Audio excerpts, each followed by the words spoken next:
Buenos días, tardes o noches. Bienvenidos a Peppenstein 77.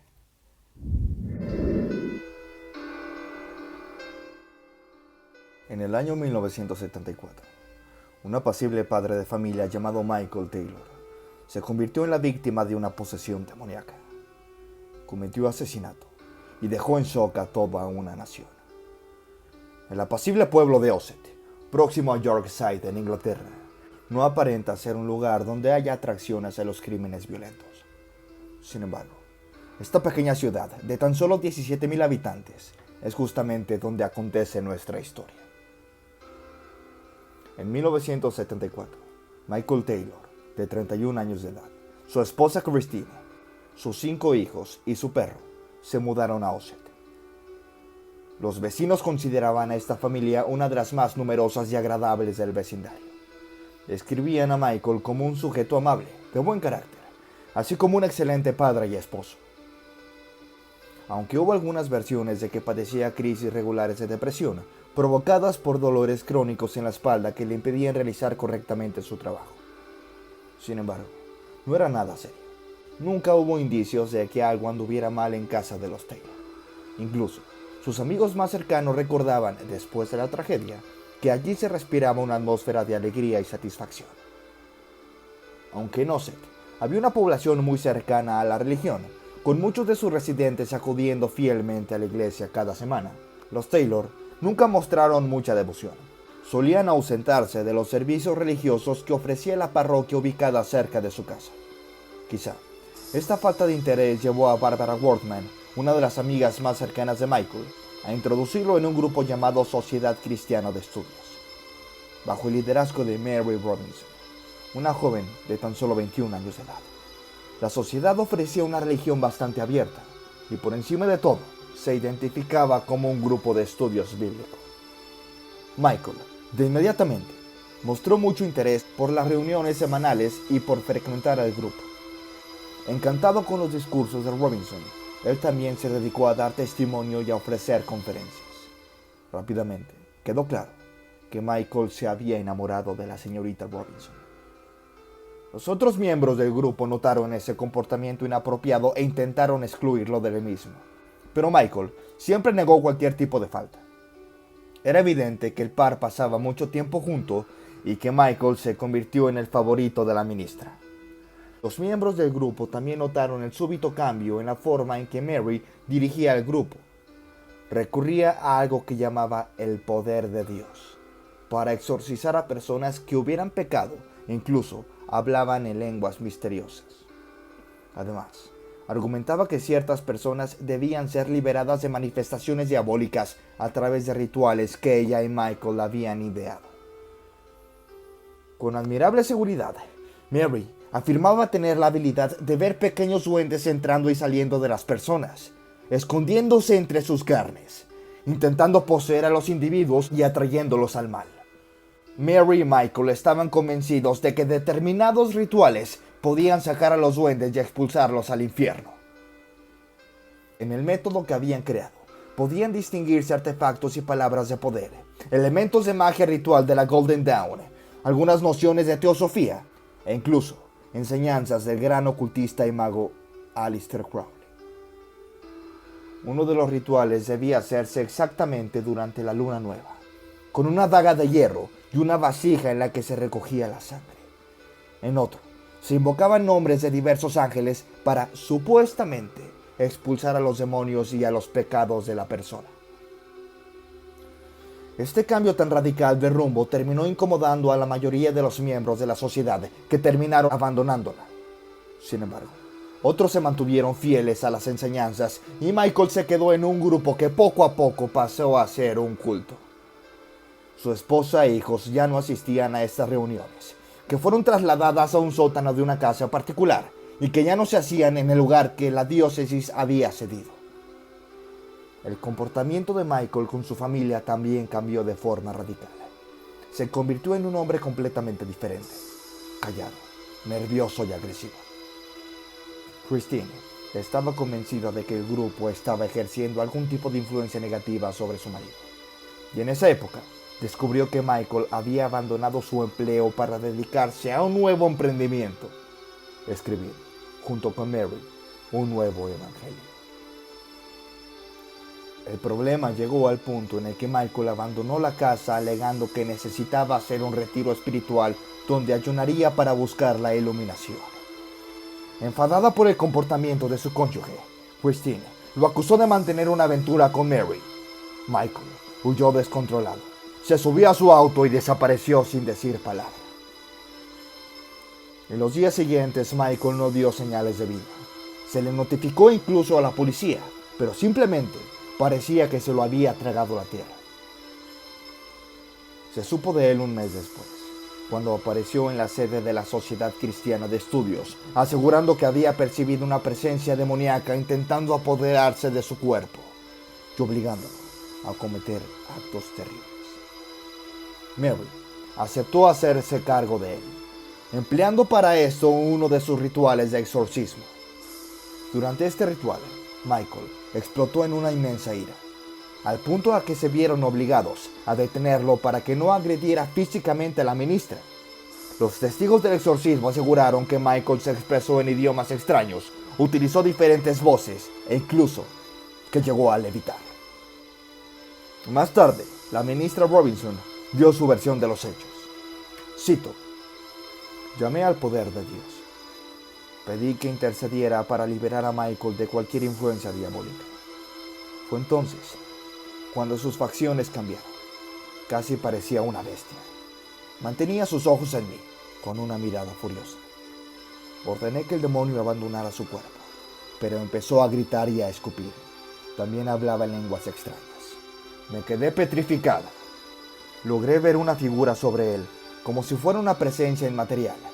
Un demonio con alas y cuernos que posó sobre su cuerpo como una sombra. Sentí el hedor nauseabundo del azufre. Pedí ayuda divina e imploré para que Jesús arrojara a la bestia al infierno. Solo entonces empezó a desaparecer y Michael se tranquilizó". Más tarde, Michael declaró no recordar nada de lo que había pasado. Los testigos confirmaron que estaba sumamente alterado, evidentemente fuera de sí, pero no pudieron observar ningún tipo de ente diabólico o sentir el olor a azufre. Pese a todo esto, Michael recibió el perdón de Mary Robinson y los amigos lo llevaron a su casa. La familia lo recibió con alivio y con los brazos abiertos, prometiendo que todo saldría bien de ahí en adelante. Pasó por varios exámenes y parecía gozar de una excelente salud física. Pasaron 3 semanas sin el más mínimo inconveniente, pero entonces empezó a dar señales de que algo andaba muy mal. Michael despertaba a gritos en medio de la noche. Se alimentaba de carne cruda. Rompía los muebles de la casa, hablaba en un idioma desconocido y se carcajeaba como un loco. La situación se volvió tan delicada que Christine envió a los niños a casa de sus amigos y solicitó a algunos vecinos que le ayudaran a atar a su esposo a la cama. Era para todos sabido que la cordura de Michael se arruinaba progresivamente y que podía ser un peligro si llegaba a quedar libre. Mary entró en contacto con varios sacerdotes afirmando que fuerzas demoníacas se habían apoderado del cuerpo de Michael y que su alma corría un grave peligro. De inmediatamente el párroco local visitó la casa. Quedó sorprendido con lo que vio. La atmósfera de la casa era helada. Adentro hacía 10 grados menos que en el exterior. Michael rechinaba los dientes, gritaba y hablaba en lenguas extrañas, en arameo según testigos que estuvieron en el lugar. Escupía, babeaba y mordía a todo aquel que se le acercaba. Lo mantenían atado a la cama con cuerdas que le lastimaban los brazos y tobillos, pero nadie se atrevía a acercarse a él. El párroco escribió una carta en la que recomendaba que se le practicara un exorcismo de inmediato, pues se había reconocido características inequívocas de la acción de fuerzas del mal. En general, una petición de esta naturaleza requiere de un examen completo y de una verificación psiquiátrica. Pero sorpresivamente, el obispo de Yorkshire otorgó el permiso para llevar a cabo el exorcismo. 2 religiosos, el ministro Peter Beans y el reverendo Raymond Smith, fueron solicitados para ejecutar el exorcismo. El ritual inició a la medianoche del día 5 de octubre de 1974, en la iglesia de St. Támesis, donde se encontraba Michael después de que lo trasladaran bajo el efecto de sedantes. Aquella noche, los dos sacerdotes serían puestos a prueba como nunca antes. Apenas arrancó el exorcismo, Michael sufrió una serie de convulsiones incontenibles y desplantes en los que mordía, escupía y arañaba. Lo ataron a un pedazo de banco de madera y lo inmovilizaron con cuerdas. Durante 8 horas, Michael, o quien sea que haya estado dentro de su cuerpo, recibió oraciones, fue rociado con agua bendita y fue obligado a renunciar al cuerpo que pretendía quedarse.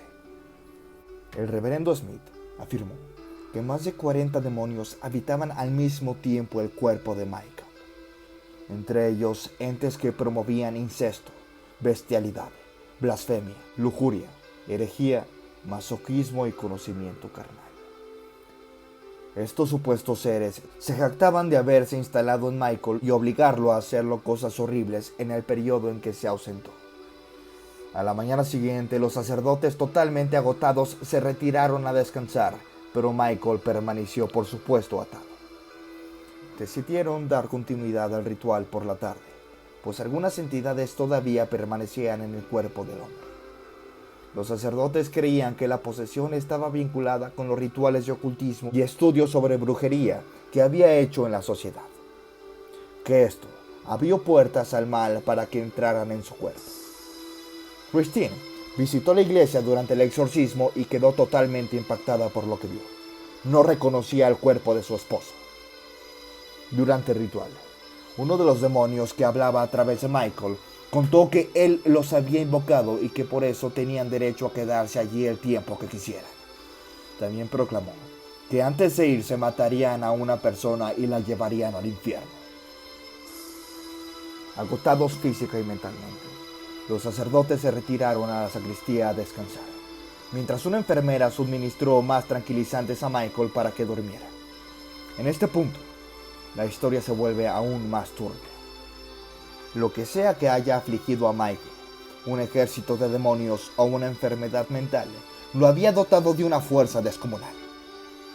Alrededor de las 10 de la mañana, apenas 2 horas después que los sacerdotes se fueron a descansar, Michael logró zafarse de las ataduras y huyó de la iglesia sin que nadie se diera cuenta. Se escabulló por el vecindario y fue directo a casa, donde encontró a su esposa dormida en la habitación matrimonial. Michael la atacó de forma brutal, estrangulándola hasta la muerte con sus propias manos. Le perforó los ojos con la punta de un lápiz, le arrancó la lengua y la mordió casi todo el rostro de forma salvaje. Cuando terminó, Michael se fue contra su perro, lo destrozó miembro por miembro.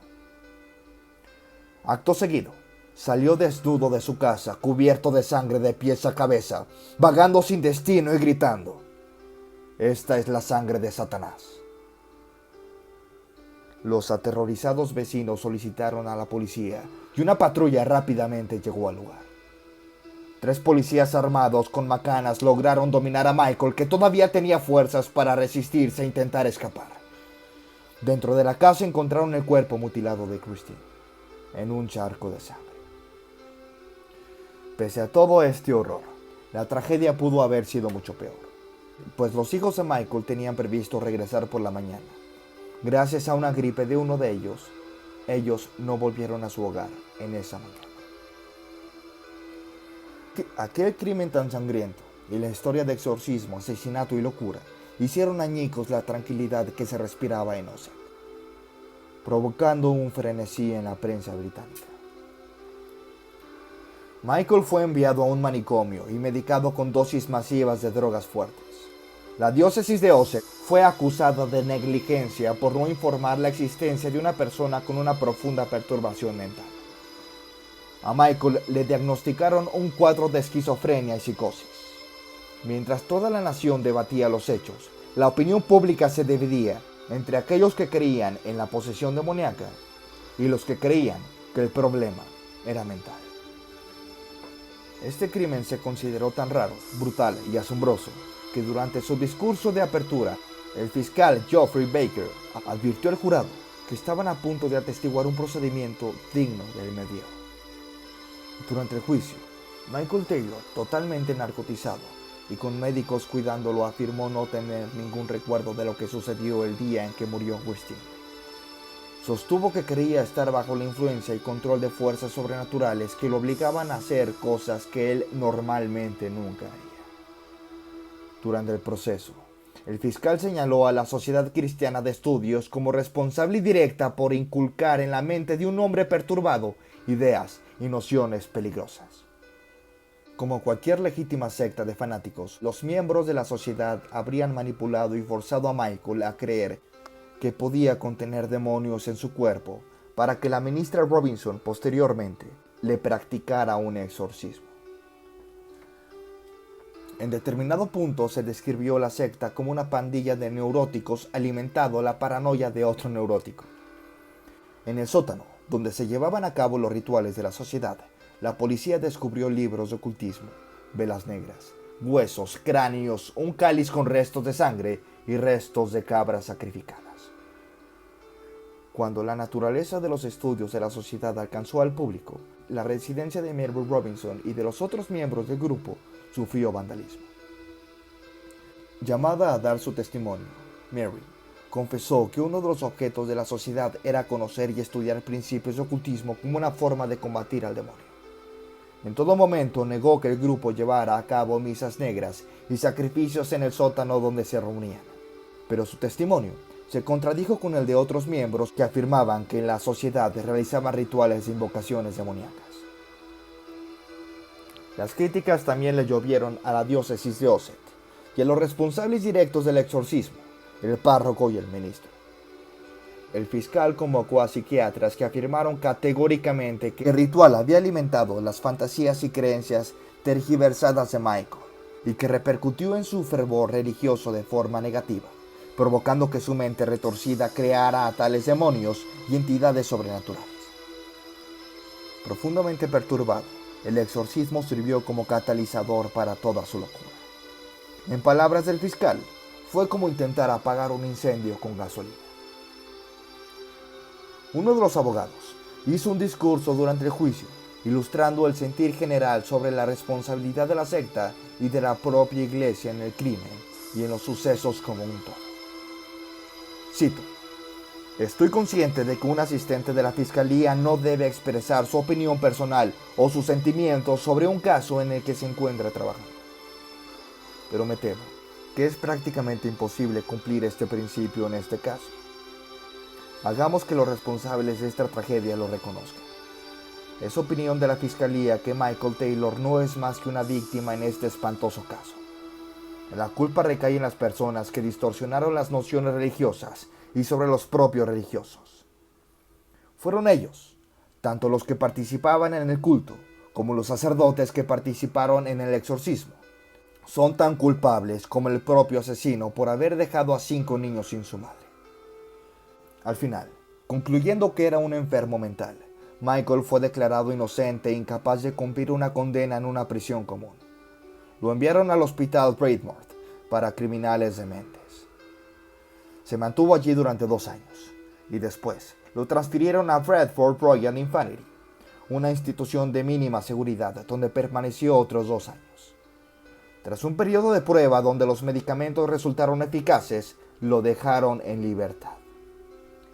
La conclusión de este caso provocó un gran rechazo público a la realización de exorcismos por la iglesia y, de hecho, este se convirtió en el último caso de exorcismos presidido por la iglesia anglicana en Inglaterra.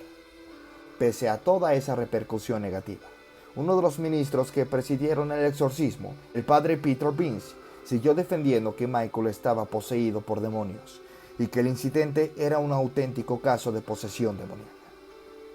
Por cierto, este escribió un libro sobre el caso. Michael siguió sufriendo cuadros de depresión. No se hacía a la idea de que sus hijos no quisieran verlo, lo que le llevó a intentar suicidarse en varias ocasiones. En 2005, Taylor El hombre que se hizo famoso en Gran Bretaña por el caso de posesión demoníaca volvió a hacer noticia. Fue a prisión por agresión sexual contra una menor de edad. Durante la pronunciación penal, los abogados intentaron no vincular los crímenes del 74 con el del 2005, pero los medios hicieron un verdadero circo con el acontecimiento. Michael fue condenado a tan solo 3 años de servicio comunitario y a 2 más en un centro de tratamiento psiquiátrico. Desde entonces, abandonó Inglaterra y actualmente se desconoce su paradero. Una historia realmente impactante. Cómo un hombre aparentemente sano puede llegar a causar por ideas religiosas un daño irreversible a toda su familia. ¿Cuál es tu opinión? ¿Crees realmente que fue un caso de posesión demoníaca? O por otro lado, este terrible caso fue debido al brote psicótico que sufrió este imperdonable hombre llamado Michael Taylor. Aquí tu amigo Pepo estoy reportándose. Un saludo.